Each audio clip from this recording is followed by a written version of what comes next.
Selamat datang di Bincang Velox. Bersama saya Gina Wardani. Kali ini kita akan membicarakan tentang menjaga kedaulatan bangsa dari ancaman radikalisme dan juga intoleransi. Sudah hadir bersama kami di studio yaitu Habib Hussein Alwi Shihab. Beliau merupakan Ketua Cyber Indonesia. Selamat datang. Waalaikumsalam warahmatullahi wabarakatuh. Pemirsa, acara ini sudah diselenggarakan dengan penerapan protokol kesehatan untuk kenyamanan. Izinkan saya untuk membuka masker terlebih dahulu dan juga Habib mohon izin untuk membuka maskernya supaya lebih nyaman dan leluasa. Baik. Di sini saya sudah mengumpulkan banyak pertanyaan, mungkin ada yang dari personal, mungkin dari pihak-pihak tertentu, dan pertanyaan tersebut saya harap dapat menjawab keresahan masyarakat juga jika Habib yang memberikan jawabannya. Boleh saya langsung mencoba? Silakan. Baik.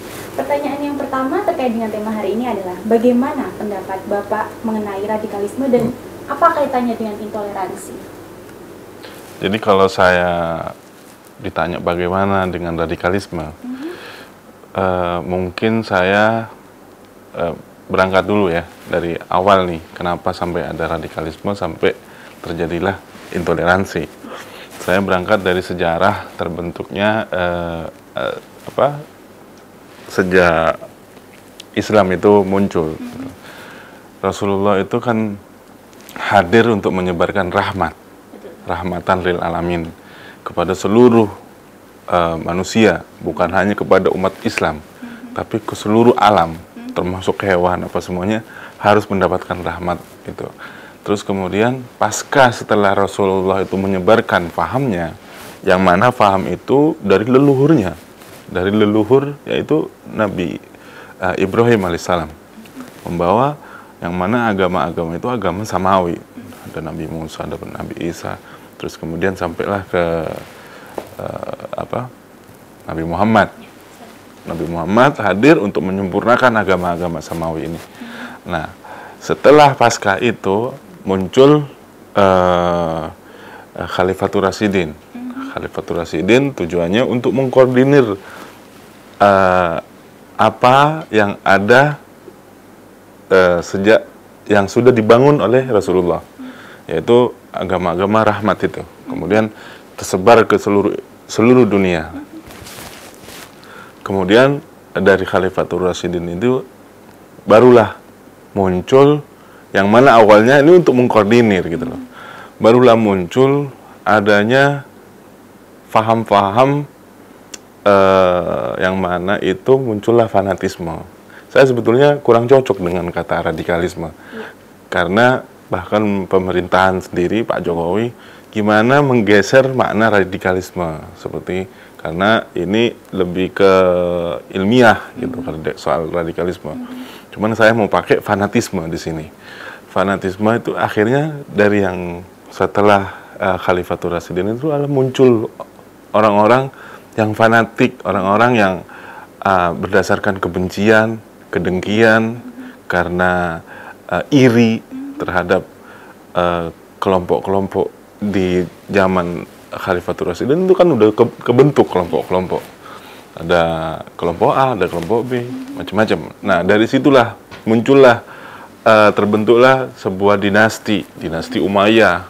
Terus kembali lagi muncul lagi perang muncul bahwa dari dinasti Abbasiyah, dinasti Fatimiyah, dinasti Utsmaniyah. Kemudian yang bisa kita beberapa orang menyebutkan itu khilafah. Khilafah terbentuknya kalau orang sebelah bilang itu khilafah kok katanya itu. Khalifatur Rasyidin itu ini kok pemimpinnya dulu. Padahal Rasulullah nggak mengajarkan khilafah, nggak ada Rasulullah mengajarkan khilafah. Rasulullah itu tidak pernah mengajarkan politik kekuasaan. Nah, sementara khilafah ini mengajarkan politik kekuasaan. Nggak ada Rasulullah mengajarkan politik kekuasaan untuk menguasai lahan ini, menguasai ini, perang sana sini, enggak. Perang pun dulu karena udah terancam, gitu loh. Negerinya ingin dirampas, hak-haknya dirampas oleh Romawi zaman itu. Barulah jadi peperangan di zaman Rasulullah. Namun Rasulullah tidak pernah mengajarkan. Rasulullah tuh respect sama Yahudi, sama Nasrani, bahkan Nasrani dilindungin gitu loh. Yahudi, ya banyak lah berita-berita mengenai, maksudnya saya sejarah ya, buku-buku, kitab-kitab yang menjelaskan bahwa sebegitu besarnya Rasulullah itu membesarkan Islam dengan rahmatan lil alamin. Nah, dari situlah muncul, setelah saya bilang tadi ada dinasti Umayyah, Fatimiyah, Abbasiyah, terus kemudian Utsmaniyah. Itu setiap dinasti mempunyai faham yang berbeda-beda. Dan tersebar di seluruh dunia. Gitu. Jadi dari situlah muncullah istilah radikalisme ya. Tapi yang paling tepat memang fanatisme kalau dilihat. Nah, karena mereka itu fanatik terhadap agamanya dan menganggap orang yang nggak sesuai dengan dirinya adalah salah, gitu loh. Dirinya sendiri yang benar. Terus kemudian orang yang salah ini karena keyakinannya dia terhadap agama itu terlalu besar, terlalu ini, mungkin mereka itu istilahnya saking cintanya akhirnya gelap mata gitu loh. Dan ini nggak dibenarkan oleh agama gitu. Dan menjadi intoleransi. Dan menjadi akhirnya orang-orang yang nggak sesuai dengan mereka intoleransi di situ. Mereka berani menghalalkan darah saudaranya sendiri, padahal dalam konteks rahmatan lil alamin itu ketika orang udah menyebutkan syahadatain, mereka nggak sholat aja, istilahnya ya. Islam nggak? Islam. Mbak nih anggap Nasrani nih ya, Mbak, tiba-tiba saya menyebutkan syahadatain, itu kan dua kalimat suci yang menyaksikan Rasulullah, menyaksikan dirinya, keyakinan dirinya terhadap Allah dan Rasulullah, membuktikan bahwa dirinya itu saya Islam. Dia nggak sholat, nggak ngaji, nggak tahu ngaji, bahkan ada teman-teman saya yang saya pengen masuk Islam. Gimana caranya? Ya udah syahadat aja dulu. Islam baru nanti prosesnya sholat ini bertahap gitu, ngaji apa segala macam bertahap. Terus kemudian orang-orang yang seperti itu bilang kafir lo, nggak sholat lo, nggak bisa ngaji lo, halal darah lo, gitu kan. Hal-hal seperti ini yang kita khawatirkan gitu loh sebetulnya. Nah dari situlah sampai ke tahap itu dinasti-dinasti yang saya bilang tadi menyebar ke seluruh dunia termasuk Indonesia. Mungkin Mbak tahu Perang Padri. Salah satunya itu ya, penyebab, maksudnya adanya faham-faham fanatik yang terlalu fanatik lah. Artinya sebegitu besarnya sampai mereka itu istilahnya, kalau pakai istilah radikalisme ya, mereka itu betul-betul mengakar, mendasar, tapi ke jurang yang salah gitu loh. Seperti terjebak itu. Dengan pemikiran mereka sendiri. Terjebak dengan pemikirannya diri sendiri, betul. Dan juga malah menimbulkan konflik. Betul. Padahal maksudnya Rasulullah sendiri tidak mengajarkan yang seperti itu. Betul. Tapi sekarang ada alasan apa sedikit, agama selalu dibawa-bawa. Kemudian masyarakat juga menjadi terjebak, terprovokasi, dan akhirnya terjadi perpecahan seperti itu. Baik. Lalu ada pertanyaan selanjutnya yaitu tentang transformasi radikalisme dari masa ke masa. Mungkin penjelasan tadi sudah bisa mengcover semuanya ya. Betul. Ya, jadi yang saya tadi bilang, jadi dari istilah radikalisme? Bukan, fanatisme. Istilah yang mengenai fanatisme itu kan mereka itu muncullah ideologi-ideologi yang ingin berkuasa menggunakan agama gitu, menggunakan paham-paham mereka, menyebarkan paham-paham mereka, yang mana setiap, dan itu sudah terbukti dengan adanya dinasti-dinasti itu, ya kan. Nah, dinasti-dinasti itu yang tersebar ke seluruh Indonesia, akhirnya muncul di beberapa daerah bahwa di Indonesia aja kan udah terbentuk tuh, maksudnya ada NU, ada Muhammadiyah, ada Syiah, ada Sunni, ada Ahmadi, ada Wahabi, ada Khalifah, bahkan ISIS pun ada di sini. Gitu. Saking ini penyebaran paham itu nggak bakalan habis-habis gitu loh.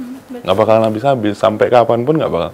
Keyakinan saya ya, menurut saya, karena ini udah keyakinan gitu loh, keyakinan orang yang ya antara dua, benar atau salah aja, gitu loh. Mereka ada di jalan yang mana gitu loh. Apa mereka ini ada di paham yang keluar dari rahmatnya Rasulullah, rahmat yang dibawa oleh Rasulullah itu, atau mereka hanya berkedok sebagai Muslim, agama Islam, tapi mereka kepelakuannya nggak membawa selamat buat orang. Ada motif tertentu. Ada motif tertentu. Itu saya bilang, ketika kita mengetahui ada dinasti-dinasti ini, berarti kan sudah ada pola tuh, pola politik kekuasaan menggunakan agama ini, gitu. Dan itu sampai ke sini ada perang padri, apa artinya sudah kebentuk juga polanya dari sebelum kemerdekaan sampai setelah kemerdekaan, seperti itu. Ya, baik. Kemudian jika berlangsung seperti itu terus-menerus, nanti kan di masa depan pasti ada dampaknya ya. Mungkin bagaimana prediksinya menurut Habib sendiri? Kalau di Indonesia, kalau untuk di Indonesia ya selama, jadi kalau kita melihat kan ada beberapa kelompok nih di Indonesia yang memang mayoritas seperti NU ya. Kita sekeluarga NU semua gitu loh. Mulai dari kakek buyut kita juga NU semua.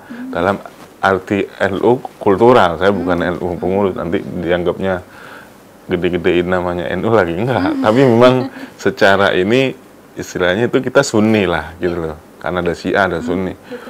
Nah dari situ kita melihat dengan mayoritas yang terorganisir, Sunni yang terorganisir menjadi Nahdlatul Ulama, yang dimana itu jadi suatu lembaga di Indonesia.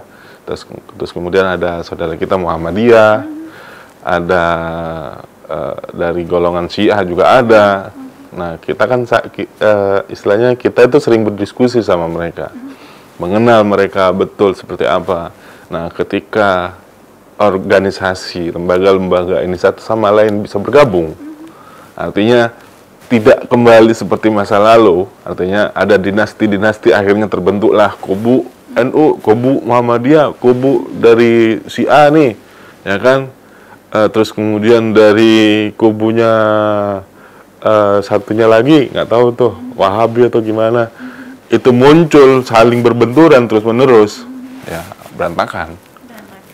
Bakal akan terjadi chaos yang kalau urusan agama ini bukan nggak main-main gitu loh. Menjadi teror, menjadi masyarakat. Akan berbahaya, akan contoh yang paling sangat dekat nih, masih belum 1 dekade itu bahkan, Syria, Irak, itu karena mereka betul-betul terprovokasi dengan adanya kubu-kubu ini, kubu satu pro dengan pemerintah, kubu satunya lagi enggak, sama ulama mereka yang anti terhadap pemerintah, pecah, berantakan.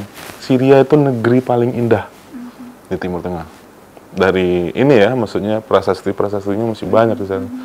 Dulu rantah semuanya, bukan dulunya tempat wisata, tempat destinasi turis itu banyak banget di sana. Sekarang udah nggak ada, berantakan. Dan mungkin sekarang pun bisa terjadi di Indonesia. Di Indonesia, di Indonesia kan kaya banget nih, iya, betul. Ya kan, mulai dari wisata, mulai dari alamnya, apa segala macam. Itu udah nggak bakalan berlaku lagi di Indonesia ketika mereka ini sudah gontok-gontokan gitu loh. Nggak kebagian jatah lah, apa itu, nggak kebagian jabatan apalah segala macam. Akhirnya mereka berantem di situ. Ya, dan naudzubillah, supaya kita berdoa aja nggak sampai terjadi seperti itu. Semoga kita masih punya naluri-naluri yang sabar lah ya. Amin. Seperti itu.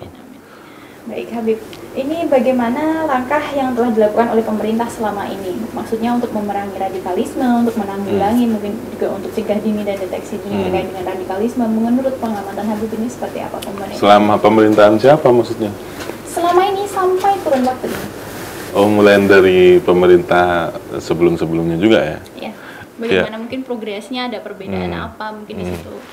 Ya kalau menurut saya sih, ya setiap pemerintah itu kan arti dalam tanda kutip tergantung presiden gitu kan. Nah, ada beberapa menurut saya di beberapa presiden itu ada yang konsen terhadap radikalisme ya, ada bahkan yang malah justru karena nggak begitu peduli atau bahkan suaranya dapat dari geng sana itu, udah mereka lebih masif penyebarannya di zaman presiden itu.